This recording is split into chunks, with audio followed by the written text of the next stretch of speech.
четыре, раз, два, три, четыре, раз, два, три, четыре, раз, два, три, четыре, раз, два, три, четыре, раз, два, три, четыре, раз, два, три, четыре,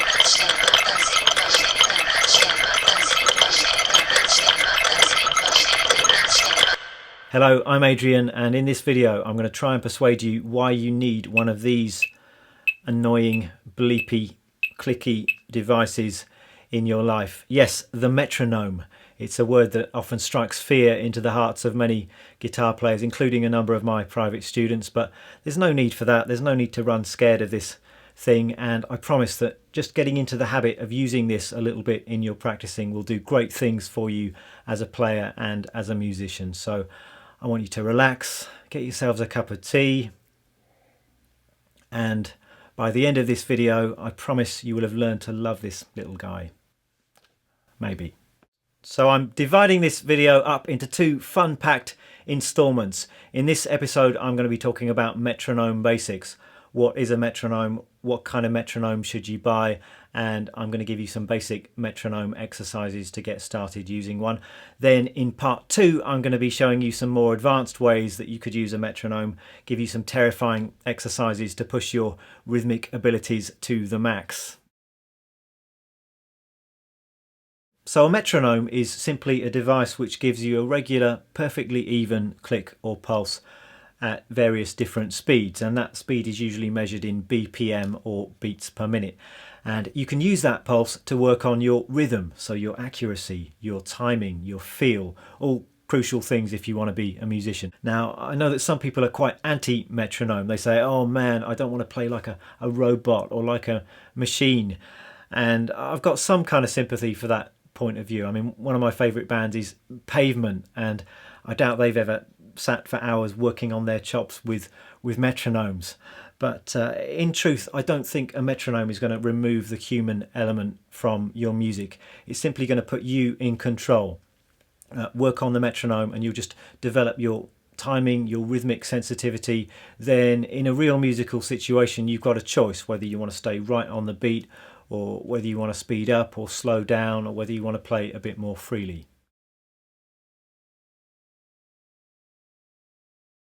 Let's look at some different types of metronome then, and for some reason I've accumulated an unnecessary amount of these things over the years, and I think you can divide metronomes up into three different categories. First up, we've got the old school tick-tock mechanical metronome. So I've got this one here, and it's basically just a pendulum, and you wind it up and then set the pendulum going, and it gives you a nice satisfying tick-tock sound. So I do like the mechanical metronomes. The advantages of this type of metronome, they obviously look super cool. It's got a nice loud satisfying tick-tock sound as well. Disadvantages of this type of metronome are, I think, well, you have to keep winding it up all the time for one. Also, you've got quite a limited range of tempo options. You change the tempo just by moving this weight up and down, and it's just got notches at certain tempos, so you're quite limited in that respect if you get one of these. Next up, we have various digital hardware metronomes, and I've got a few of these. I think this is the one that's been kicking around for the longest. This is just a simple dial-based metronome, and you just turn that dial to select various tempos. It's got quite a nice satisfying click sound. But there's no volume control on this one, and the click's not really loud enough. I think with metronomes you generally want the click to be quite loud, or when you're playing along to it you end up playing over the top of it, and the metronome isn't really dictating the tempo for you. A couple of others here. I've got a Korg metronome. This is an MA30. I think this has now been superseded by a slightly more up-to-date one, but they basically do the same thing. I think this is a good first metronome to get. They're very cheap. It sort of does everything that you want it to do. The sound is reasonably satisfying. It's reasonably loud. It's also got an headphone input, so you can put some headphones on if you want the click to be even louder. And it's got some extra functions, subdivisions, different time signatures and that kind of thing, which can be useful. So that's a good one. I've got this Boss metronome as well, DB30. That's much the same as the Korg one. again, a good solid metronome. I mean, perhaps that sound is a little bit bleepy and annoying after a while. So, but yeah, either of those would be good choices for a solid basic metronome. Another one that I use quite a lot is this Yamaha metronome.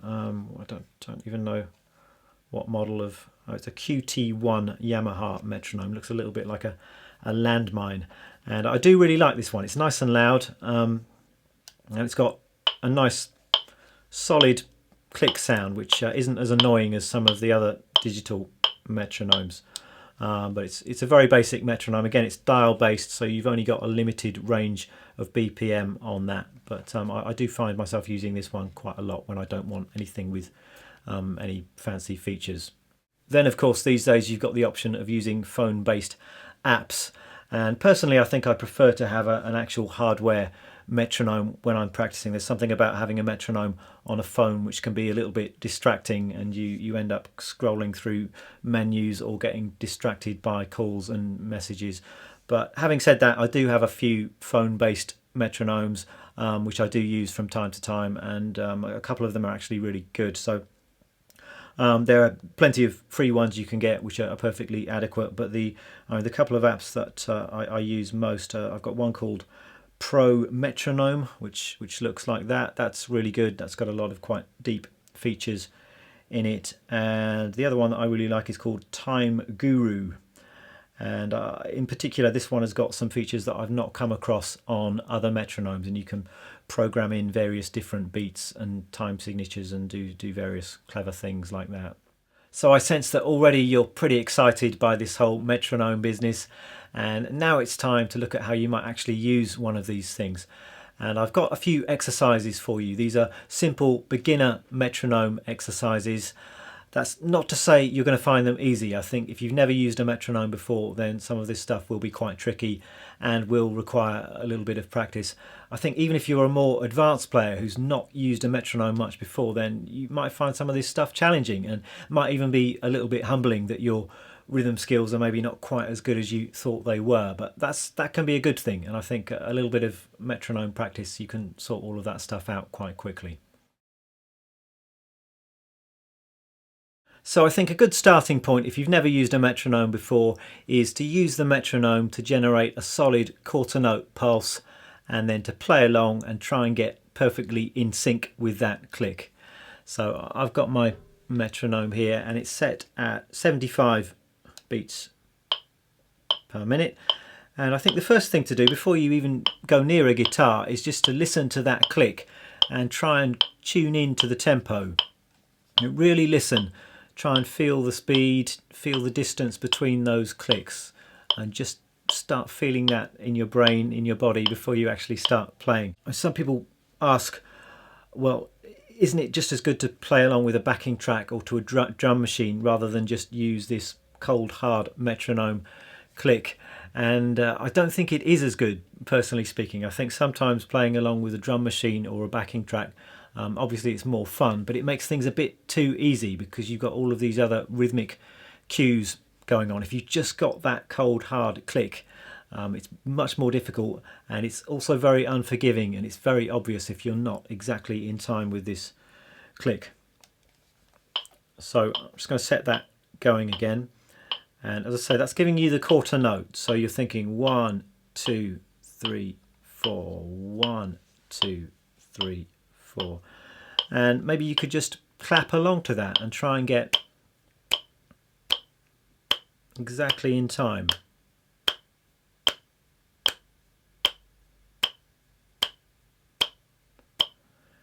And once you think you've got a feel for that, you can grab a guitar, and the first thing is maybe just play a single note in time with that click.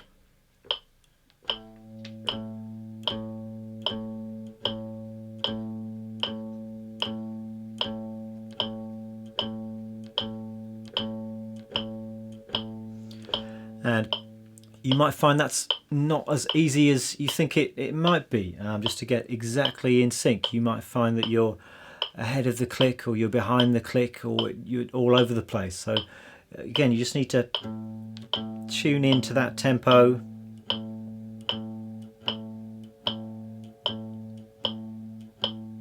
and it's okay to take your time doing this. I often find with metronome stuff that it takes me a little while to warm up and get into it, and then after I've been doing it for 10 or 15 minutes, then my timing feels much more solid. So that's the first stage. Once you can play in time with a single note, then I'd suggest maybe you play a scale or an exercise and see if you can keep that in time. So it could be anything you want, it could be any scale you want. I'm just going to use a C major scale, and I'm going to play that up and down in time with that quarter note metronome pulse. So 2, 3, 4.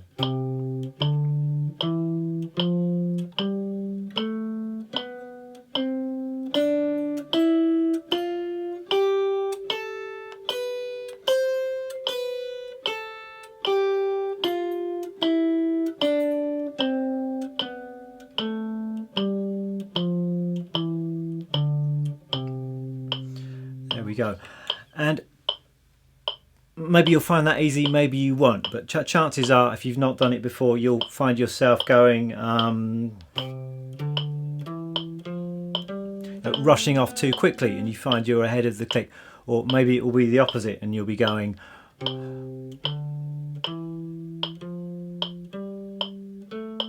you're going too slowly, you're dragging, and you're falling behind the click. So all of that can be fixed by practice and just putting the time in and just really listening, and eventually you'll get the knack of just settling in to that pocket and finding where the click is and getting perfectly aligned with it. That's what you're aiming for with this exercise. So once you can play along to that basic quarter note pulse, we can make things a bit more tricky, and we can subdivide the beat and start playing eighth notes. So eighth notes are simply when you take the beat and cut it exactly in half. So it's important to realise that the BPM doesn't change. The basic pulse is still in the same place. We're just going to be playing twice as many notes per beat. So my metronome is still set at 75 BPM. That's giving you 1, 2, 3, 4, 1, 2, 3, 4, and I'm going to start feeling an eighth note subdivision, and that's going to be cutting the beat exactly in half, and that's going to feel like this: 1 and 2 and 3 and 4 and 1 and 2 and 3 and 4. And again, you could just try clapping along to that just to get a feeling for where that halfway point of the beat is.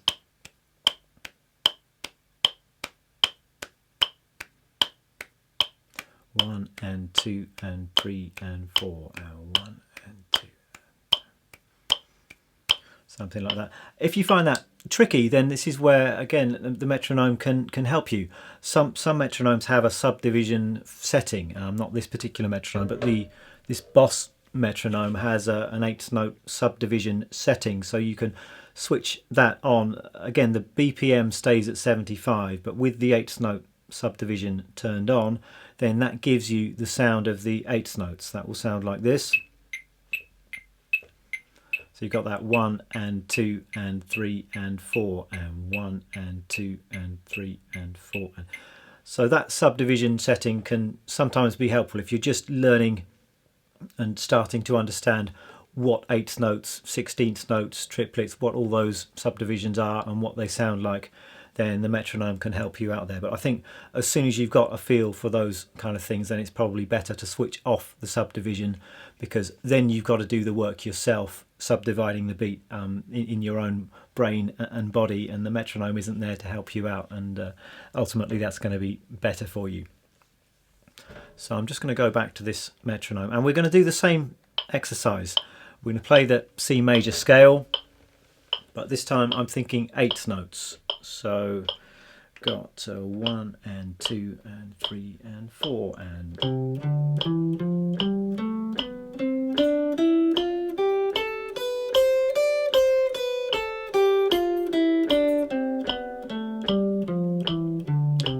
so really listen, right, really try and get locked in with that click.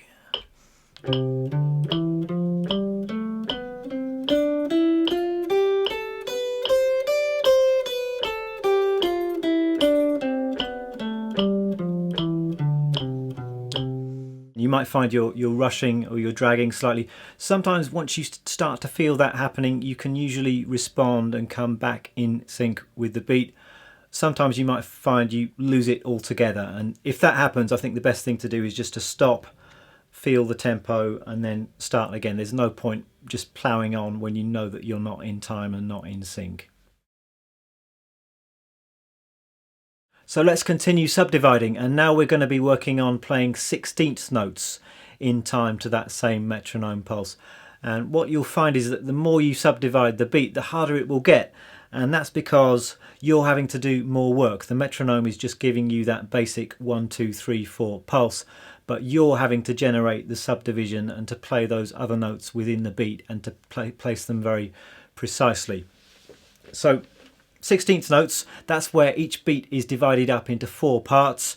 And the usual way that people count 16th notes is to say 1 E and a, 2 E and a, 3 E and a, 4 E and a, which I've always found to be a little bit of a mouthful, particularly at fast tempos.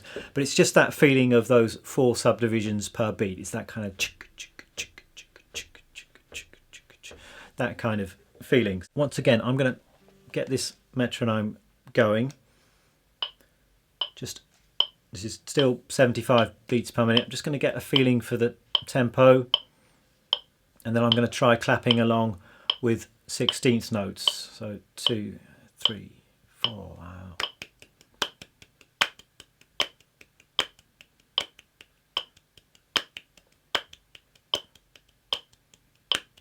Something like that. It's actually quite hard to clap along at that kind of tempo. Now, if you're struggling with that, if you're not quite sure how to count and how to feel 16th notes, again, this is where a metronome with a subdivision function can help you. And you can switch on the 16th note subdivision, and that will give you the sound of those 16th notes. You can hear that's giving you the 1 E and a, 2 E and a, 3 E and a, 4 E and a, 1 E. And that can be really helpful if you're a beginner and you're just learning about these subdivisions, how to count them and how to feel them. I think this metronome and most other metronomes with this function will have a range of different subdivisions. So you've got basic 8th notes, 16th notes, and then you'll have things like swung 8th notes and various different types of triplets. So that can be really helpful just to start with.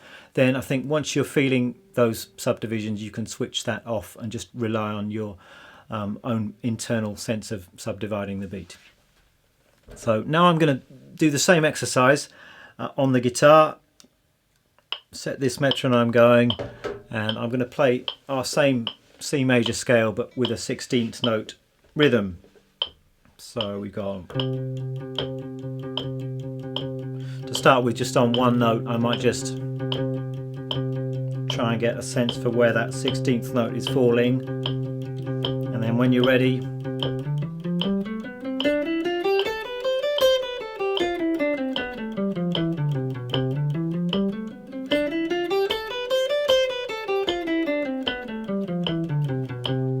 just play that scale up and down in sync with the metronome.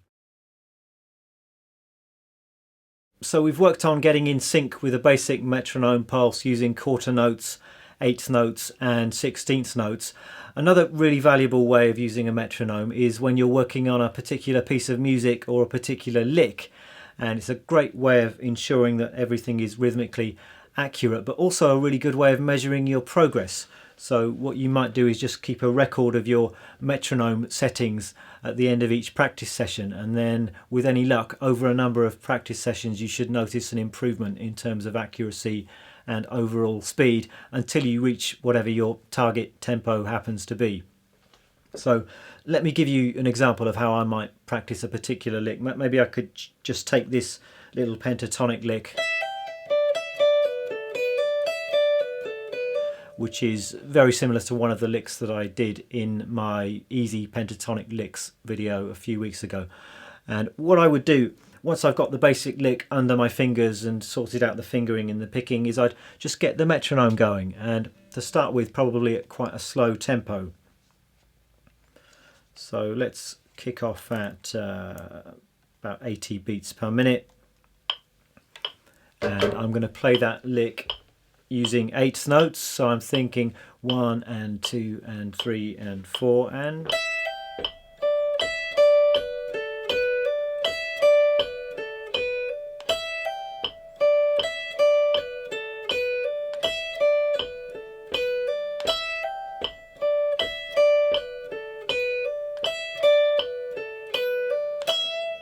And I practiced that over and over until I was happy with it. Not easy actually at a slower tempo. I could hear there that I was perhaps just rushing some of those hammer-ons and pull-offs a little bit, so I'd just practice that over and over and attempt to even some of those things out and just get it as precise as I could. Then maybe the next practice session or in a few days time I'd bump the tempo up. So let me try, that's 108, and try the same.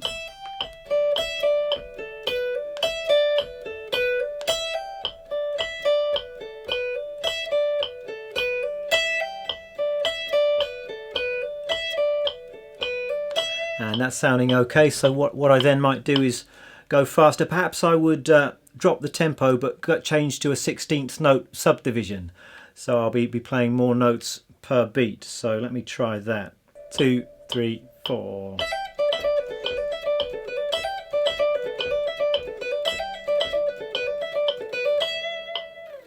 Well, that's it for this video. You know you want to give those crazy metronome exercises a try, so do it. It's going to be good for you. More metronome fun and japes next time. Thanks for watching. Bye bye.